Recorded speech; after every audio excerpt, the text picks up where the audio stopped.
Thank you, Senator Menendez. I appreciate it. And I agree with your comments about the Admiral. He is ultimately qualified, very qualified, and we're a great nominee. And appreciate you all being here today. Is it Nagy, is that correct? Yes, sir. Yes, Senator. Thank you for accepting a tremendous challenge in African affairs at the department. Do you happen to know one of your predecessors by the name of Johnny Carson? Yes, Senator. He is a good friend of mine. Well, of all the people I've got to know in my travels to Africa and the work I've done in Africa since I came to Congress, Johnny is the most knowledgeable, insightful, and most well-received American on the continent of Africa. So if you didn't know him, which I thought you did, but if you hadn't known, I wanted to make sure you do. And since you do know him, take advantage of him because he's a terrific asset.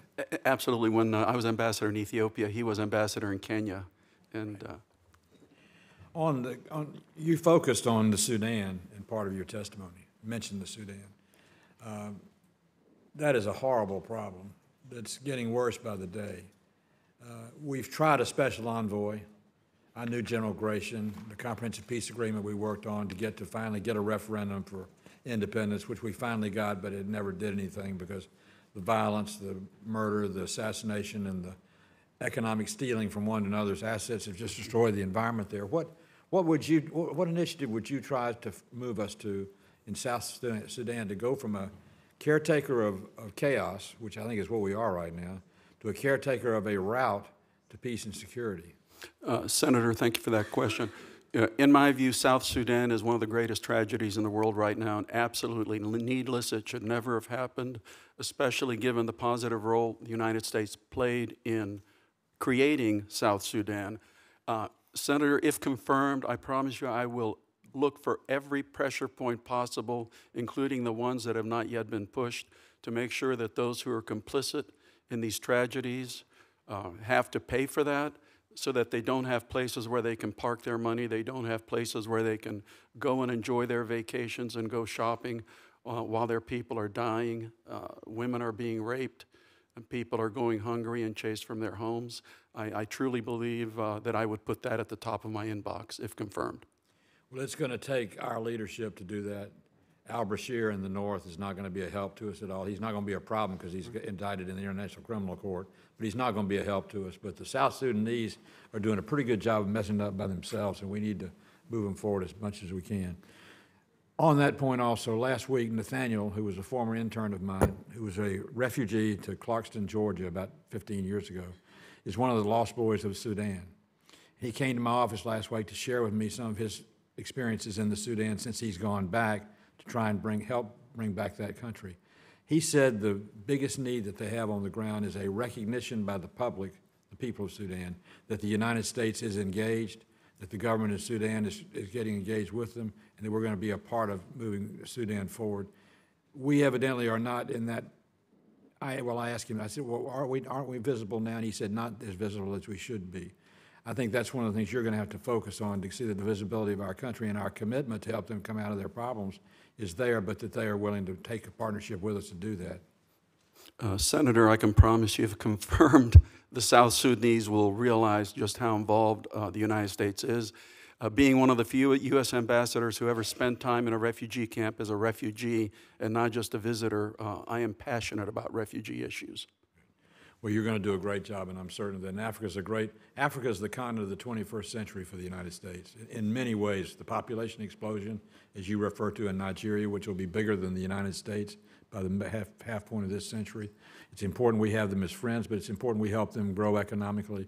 And using AGOA, which you also referred to in your remarks, is a way to do that. Senator Coons, who was here, and I, 2 years ago in the work on AGOA, used that as a lever to get the South Africans to open South Africa to domestic poultry, which happens to be the biggest export of Georgia and Delaware, which is why Senator Coons and I were interested in the first place. But the point is, we can use they want to do business with America. We need to use our assets and use that trade agreement to open more doors of opportunity for Africans, but more doors of opportunity for Americans too.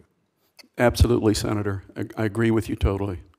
My last point not my last point, but the last point I won't have time to really talk about, I want to go to South Korea. The questions there have been some questions of what the President offered when he offered to suspend or temporarily postpone the second round of exercises in South Korea this year, pending the North Koreans beginning to do what they need to do on the agreement that they've made with America at Singapore. As one that was served in the military, and then I was in the Air Force, we had ORIs all the time, Ordnance Readiness Inspections, where we were at the drop of a hat and a phone call, called to come and go through an exercise as if we were at war, but we were, of course, weren't. Some would call it a war game, some would call it an exercise, whatever. Does putting off or postponing what would have otherwise been a regularly scheduled exercise in any way damage our readiness in that part of the world? Senator, for short periods of time, no. But I believe, without knowing with any certainty, I believe the President was referring to major exercises. The Vice President has stated since then that regular readiness and training evolutions will continue. So I view that in terms of the ORI that you mentioned, and service-related exercises and things like that will continue. But I don't know that for a fact, and you know, that would be up to the Department of Defense to determine what is allowable under the new construct. But I'm convinced, and I know the administration has underscored that our alliance commitments to South Korea remain ironclad and have not changed. Well, I agree with you, and I'm not good on acronyms either, and ORI is an old acronym because I'm an old American soldier, so believe me, it could be a new name by now, but I think it's not the type of exercise they were referring to in the agreement at Singapore. But there's no place in the world that we are better prepared with manpower and investment in infrastructure than in South Korea to carry through on any commitment we have to the South Korean people or the people of Japan or any other people in that part of the Pacific realm. Would you agree with that? I would, sir.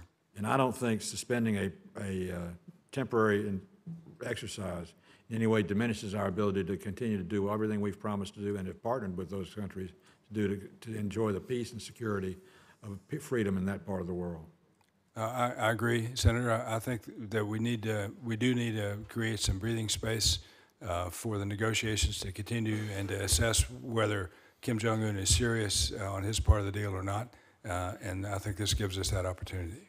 Well, as my World War II Navy captain father-in-law, William Davison, who flew in the South Pacific for 20 years, used to say, if you got a tough job to do, give it to the Navy. So we're going to give you a tough job, and I'm sure you can do it. Thank you, Mr. Chairman.